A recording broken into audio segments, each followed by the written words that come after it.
Hey everyone, I'm Mary Beth McAndrews from Dread Central, and I'm very excited to be here today with Stephen Cognetti, creator of the Hell House LLC franchise, one of my personal favorite horror franchises slash series. And we are rejoicing because the fourth film, Hell House LLC Origins, the Carmichael Manor, is coming out on Shudder this Halloween. And how does it feel to be back with another Hell House, Stephen? It's great. I've been wanting to do it for a while, so I'm very happy that I was able to do it. Started writing this in 2022. Okay. And then turned it around pretty quickly. And then we started. It took like a year from like writing the first draft Oh wow. to shooting the first scene. I mean, it's just a quick turnaround, but I'm just glad it worked out, and now it's finally coming out. I think it's great. It's been since 2019 since the last one, so yeah, I'm excited to finally get back to it and do it.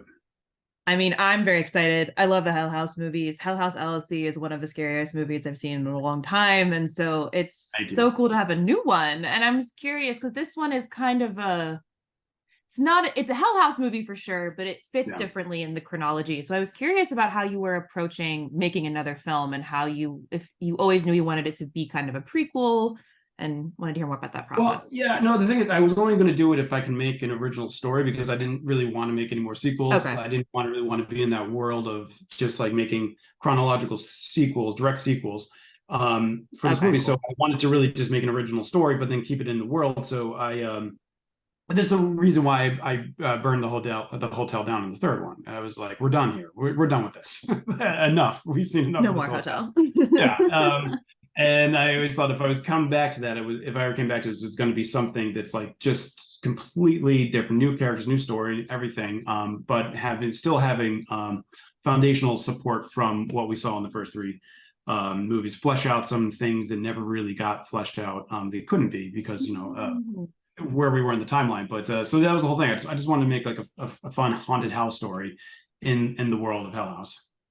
Hell yeah, that's awesome. Well, so where did you find your house? This is an incredible, terrifying, large house that feels awesome, like a maze. So how did you find that? It was built by the Johnson and Johnson family, actually, back in the day, back in 1915. As it was built as a hotel, and it's been changed over the years. The Johnson family, they stacked it with a lot of Band-Aids and baby shampoo, but no, they did. That was a terrible joke, but it's changed over the years. It was like a restaurant at one point, and then now the new owners were just so cool. I just randomly found it, just searching for how, because when I wrote the first draft of the script, I called it the Carmichael Manor, and then I realized I'm like, oh shit, now I really have to find a manor. So really couldn't just be like, it would be a lot easier. It was like the Carmichael house, because then I can just find, it's very broad in general, but it's the manor, it's very specific. But that was just lucky. I stumbled upon it. It wasn't too far away from where I live in Scranton, Pennsylvania. Oh, and so, cool. Yeah. And so that worked out really well. And I met them, called them up, said, hey, I make movies, and I'm thinking about you're shooting at your place. Can I come by and take a tour? And they were like so happy about it. They're like, yeah, come on by. They're like, we're not there. Just help yourself, walk around, go inside, take pictures of video. And I was like, all right, we'll do. And when I walked in there, I was just like, yeah, of course, this is where we're doing it. No doubt about it. So hopefully they'll let us do it. Hopefully they won't charge us an arm and a leg. And they didn't. They were really fair, and they were really just like accommodating, excited to have it. They're just like Angie Moyer, the owner of the Abaddon Hotel. She was like excited and very accommodating for us to shoot there. It's the same situation. Did you stay there? Yeah, it's big enough that we were able to most of everyone was able to stay in the mansion itself and not be part of any places where we were shooting. So that's a place you never really want to shoot where you're staying. But this place has enough rooms that everyone had their own room, and they weren't intrusive to the place. Yeah. So what we did is when I got there, I just mapped out like we only need this bedroom, and this bedroom to shoot in. Everything else can go to crew or actors or whatever. And there's also an adjoining cottage too that they gave us. That Darren, the actor that plays Bradley, one of the interviewees, we shot in that cottage. So there's bedrooms there. So we were like, everyone was just there, in the middle of nowhere, Pennsylvania, very rural, beautiful, and staying Neat. at this place. It was perfect. It was all, That's so I feel bad for people that had to sleep there overnight. I did not. But like you just have these random clowns just hanging out in the hallways in the middle of the night. So No, no, thank yeah. you. Well, I mean, you brought the clowns back, of course. Did you always want to have the clowns coming back? I mean, I know that's just an iconic image from the Hell House series, but did you ever kind of think about not including them, or did you want to have them as that like a visual through line? No, I wanted when I decided I wanted to make this movie, it was definitely like it was like, and I want to include the clowns and have Cool. the clowns be like in a different way and Hell bring some yeah. back to it. And I think it's just I just think there was no really point in doing it again unless I was going to include what I think is like a very a fun like villain, so to speak, Yeah. of movies. We don't really know where they came from or what happened to them after the fire of the third one, or where they came from before the original Hell House. Anyway, so that's what I really wanted to get into, and then use that. And I think that, and then also the new clowns too, which was a lot of fun. Working with mask makers and creating the new ones as well, which that I think that they did an amazing job creating the new clowns too. Oh yeah, that's amazing. Well, and I love the characters you have in this because we have like a queer female couple at the center of it. And as a found footage freak, we don't get a lot of there's not a lot of queerness in found footage for whatever reason. But Mhm. also their queerness doesn't really factor into the story, which I love too. So I just wanted to hear more about having like choosing to have a queer couple at the center of the film, and if it any thoughts about that. I no thoughts other than that. I wanted to do it. I think it might have been subconsciously in my head that maybe to what you just said is you don't see it a lot. Yeah. Um, and I just and put them as the leads. And I can't just say why exactly why. I think Cool. that Yeah, probably is yeah, the yeah. reason. Yes, and I just wanted to do Yeah. it, and I liked doing it, and I found just great actresses to really fill those roles, and they did an amazing job. And so like, when I found the actors, I was like, I'm happy that this was the decision to make this the two main characters because they're just so well together. And if I Yeah. think it had been anything else, I just don't think it would have turned out the way that it did. Well, and there are a couple that I feel like so often in found footage, at least like past found footage, the couple fights a lot, but there's a lot of love here. And I love the way you craft the loving relationship between the two of them. So it's not just purely confrontational. Like they're supporting each other for most of the film until it goes to shit. And it just gives you a little bit more investment into what they're going through. Yeah. Yeah, I think from Rebecca's standpoint, if you're going to go spend some time in a murder house, you gotta be invested in that relationship and be very supportive of Uh-huh. your Yeah. partners. Girlfriend of the freaking year for real. Yeah.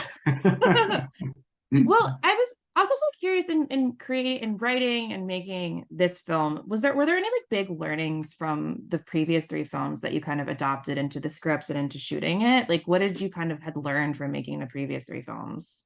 Yeah, I that's the thing. I think having the three films under my belt before then, and then I have another bigger narrative film, non-found footage, coming out soon that I shot in between. So I shot a film in Oh, 21. cool. Yeah. And that film was traditional narrative, my first feature that's not found footage, which I'm really excited Yeah. about for that reason.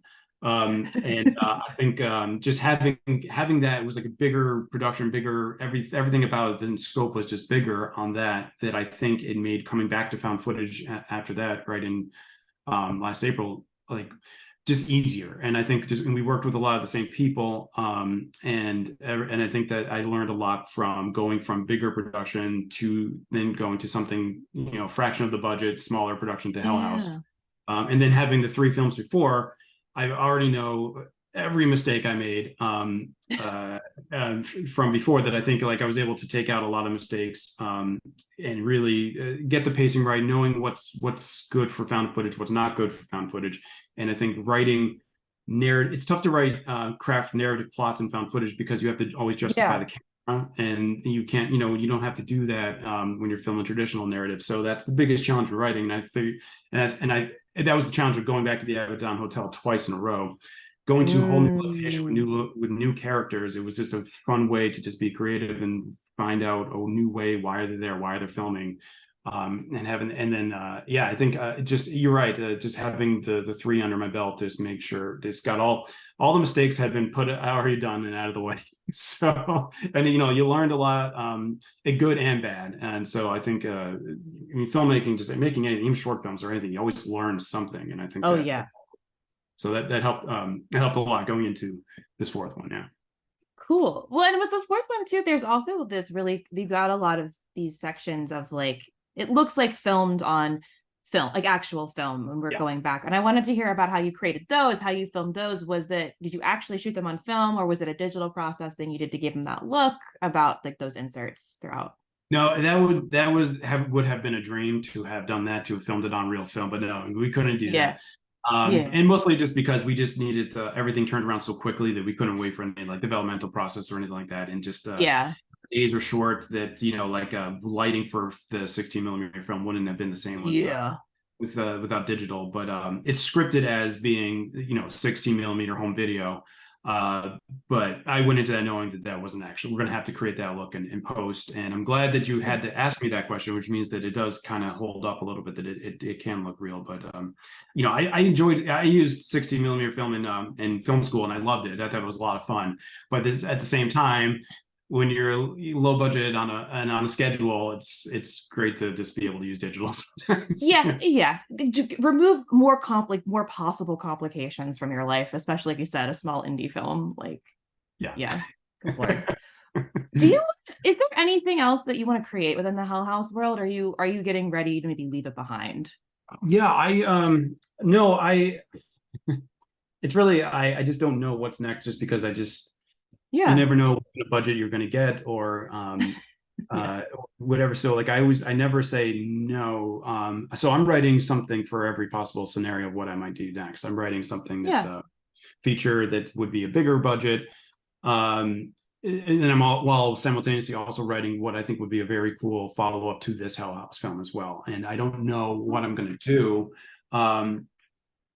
It's really just about, it's seeing what comes next. I don't know, if this film performs well, and hopefully it will, you never know.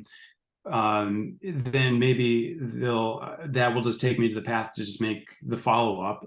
But also I would also just love to just do an original narrative, not found footage film next, which is a bigger beast. But I love to do it, and I just don't know if I'll have the opportunity to. So it's just these found footage films are just, they're, I wouldn't say easier, but they're just like, I know I can do it because I've done it before, and I just don't want to wait around to get a bigger budget. I'd rather just be making films and just doing what I can do. And right now, what I can do are these lower budget found footage Hell House films, and I'm having a lot of fun doing it. So it's not like it's like, oh, it's such a drag, it's what I have to do. No, I'm loving it. And I'm having such great experiences with all these people, crew people, all the actors I meet, and all these ones too. We just form relationships forever. But so it's just whatever opportunity comes next is what I'll do, and you never know. Cool. Yeah, you never know. So I do want to. Are you a do you like watching found footage movies? Is it a format that you actually really Even enjoy? Before Hell House, I was always into, because I was a big fan. I mean, I'm a huge fan of Blair Witch. When that came out, I think like I got a tattoo of it. Like I understand. Oh yeah, it's just a great. It's terrifying. It's so good. I love what they do, what they did on that film. So like all the respect to them for that. And I think they launched it. I know it's not considered actually technically the first found footage film, but to horror fans, it really is. But I love that. But then Lake Mungo is one of my favorites too, and that's really where I got inspired to get into the photo documentary style version. Oh, cool! I was wondering about that because I love the way you have like the pseudo documentary layering media stuff. Like you don't just have a straight found footage; you play with reality in a really awesome way. Yeah, I like that way. It's a tool for also just getting in some needed exposition that you really can't do in found footage. Yeah. But it's also like a fun way to craft a mystery around of what you're seeing and make it seem a little bit more real when you can make it seem like a documentary too. But in this one, the fourth one, I used a lot more like kind of like B-roll archival footage kind of stuff like you see in docs. Yeah. If you watch like a Netflix doc, like you'll see that kind of like a B-roll kind of footage that's being used throughout the talking head stuff. And I was excited to kind of mimic it off of like that, like any Yeah. newer doc you would see on Hulu or Netflix or anything like that. Yeah, definitely got that true crime doc feel to it. Like, Yeah, what exactly. happened here? And that's cool the way that you play with that format. Yeah, like anything you see now, like the Murdochs or something like that. Like I but just still. watched that over the weekend. Which one? I watched the second season of a Netflix one. Oh yeah. Oh, that was great. Then both first and second were both really Yeah, good. I really liked the HBO one, like for the first season. I liked how they I liked how they did that one, but then Netflix had the trial follow up, so I had to know. Yeah, exactly. No, I've watched it. I've consumed it. Guilty as charged. I've consumed everything Murdoch for the last 2 years. So I mean, how can you not? It's so weird. It's just so it's bizarre. it's so bizarre. It's so it's tragic, but so bizarre and strange. And just like, how does somebody do that? It's crazy. And again, just like the amount of money is always baffling to me as someone who did not come from that. It's like, really? You can have enough money to be able to do these things? Like, that's real? Weird. No. Anyway. Yeah. Um No. I, so we don't end on the Murdaws and not give them the final word. Yeah. I would just love to know what's the scariest movie you've ever seen, you think? I think it's still going to be, which is my favorite horror film, is The Exorcist. Okay. I think that's and yeah, I mean, as a kid, everything that terrified me was Nightmare on Elm Street. I think is the thing that like made me like not want to sleep in my own bedroom ever. And when I was a kid, so and but I just Exorcist to me is just like, I think is the best horror film ever made, and I think it always will be. So I love that film. I love everything Friedkin did. I think he's a genius, and that's why I mean that's R.I.P. to a real one. I bring demonic kind of themes into it because of The Exorcist.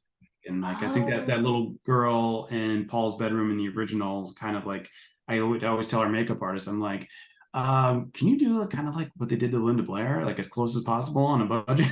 So Cool. Oh, that's awesome. yeah, everything about that inspires me. So yeah. Cool. Well, it's been such a pleasure to chat with you about Hell House LLC Origins, the Carmichael Manor. It is out on Shudder on the 31st of October. It is having its world premiere at Tell You Right Horror Show, which is awesome. So congratulations. Oh, thank you. Yeah, I'm gonna have a lot of fun out there. I'm excited for that.